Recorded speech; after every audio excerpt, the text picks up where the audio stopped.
இப்போ நீங்க கதைகள்லாம் கேட்கும்போது தூங்குறீங்களா இல்ல முழிச்சுக்கிட்டு இருக்கீங்களா? இன்னைக்கு நீங்க எவ்வளவு கதை கேட்டாலும் நீங்க தூங்காம இருந்திருப்பீங்களா? நீங்க படத்திலேயே நான் பாக்குறேன் தியேட்டர் அத்தனை பேர் தூங்குறாங்க. சார் அஸ்வின் சார், உங்களுக்கு ஒரு கேள்வி. அந்த டயலாக் வர்றப்போ உங்க மனநிலை எப்படி இருந்தது? ஜாலியா தான் சார் இருந்தது. அந்த அளவுக்கு பக்குவமாகிட்டீங்க. வாழ்த்துக்கள், வாழ்த்துக்கள். தேங்க்யூ. நீங்க அண்ணன் கேட்கும்போது அசால்ட்டா சொல்லிட்டீங்க ஜாலியான்னு. பட் ஆனா அந்த டைலாக் உங்களுக்கு எவ்வளவு அளவுக்கு ஆழமா உங்களை காலி பண்ணுச்சுன்னு உங்களுக்கு தெரியும், குத்திச்சுன்னு தெரியும். பட் அந்த டைலாக்கே ஃபர்ஸ்ட் நீங்க அவர் ஃபோன் பண்ணும்போது ஹாட்ஸ்பாட்டா அது அப்படி இருந்தது அப்படின்னு சொன்னீங்க. பட் உங்களை நடிக்க வைக்கும் போது இந்த டைலாக் தான்டா அமர் சொல்ல போறான் அப்படின்னும் போது என்ன தோணுச்சுன்னு தான் கேட்குறோம். அதே போல இப்போ நீங்க கதைகள்லாம் கேட்கும்போது தூங்குறீங்களா இல்ல முழிச்சுக்கிட்டீங்களா? ஒரே ஒரு கேள்வி, நான் நேர்மையா கேட்ட நீங்க பதில் சொல்லுவீங்களா? சொல்லுங்க. நான் வந்து 40ங்கிறது ஜென்ரலா நான் சொன்ன ஒரு நம்பர். நான் அதுக்கு மேலேயும் கேட்டிருக்கலாம், அது கம்மியும் கேட்டிருக்கலாம். இன்னைக்கு நீங்க எவ்வளவு கதை கேட்டாலும் நீங்க தூங்காம இருந்திருப்பீங்களா? நீங்க படத்திலேயே நான் பாக்குறேன் தியேட்டர் அத்தனை பேர் தூங்குறாங்க.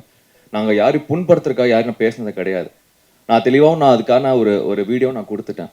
நீங்க திரும்ப இப்போ இந்த இதுல வந்து படத்துக்கு வரும்போது நீங்க திரும்ப அதை பத்தி கேக்குறீங்கன்னா நீங்க தான் எனக்கு குத்த பார்த்துட்டே இருக்கீங்க. குத்தல நாங்க நீங்க எடுத்துக்கிட்ட விதம். இப்போ அந்த டைலாக்கே உங்களுக்கு இருக்கிறாங்க, அவ்வளவு போல்டா நீங்க நடிச்சிருக்கீங்க. இப்போ நீங்க முழிச்சுக்கிட்டீங்களா? இப்போ நடிக்கிறதுக்கான முன்னேற்றம் வந்துட்டு இருக்கீங்களான்னு சார், நான் உண்மையே நான் வந்து நான் ஒரு ப்ராப்பர் ஆக்டர்னு சொல்ல மாட்டேன். நான் கத்துக்கிட்டு தான் இருக்கேன். இன்னைக்கு நான் விக்னேஷ் கார்த்திகிட்ட அவர்கிட்டயும் நான் நிறைய கத்துக்கிட்டேன். நான் ஒர்க் பண்ற ஒவ்வொரு டைரக்டர்கிட்டயும் நான் கத்துக்கிட்டு தான் இருக்கேன். அது ஒரு endless process. Okay, cool. To be a better actor. Cool. Vignesh, உங்களுக்கு விக்னேஷ் ஃபர்ஸ்ட்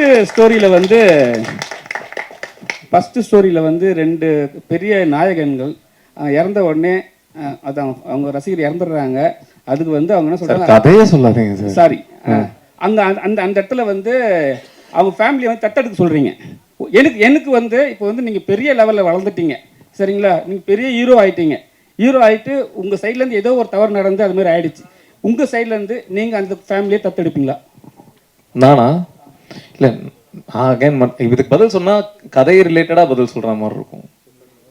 ஸோ இப்போ சார் அது என்ன டிண்டர் எக்ஸ் சாலிகிராமம் ஒரு டயலாக் வருது. டிண்டர் பம்பு சாரி, ஏதோ ஏதோ ஏதோ இன்ஸ்டாகிராம் சாலிகிராம், அது ரைமிங் சார். இன்ஸ்டாகிராம் சாலிகிராம். இல்ல, சாலிகிராமம் நிறைய தம் அடிக்கிற பொண்ணுங்களை பாக்குறோம், அதை வச்சுதான் எழுதுறீங்களா அப்படின்னு சார். இன்னும் எங்காவே இருக்கீங்கன்னு புரியுது. அடிக்கிற பொண்ணுங்களா கல்ல போடுறாங்க பாத்தீங்களா?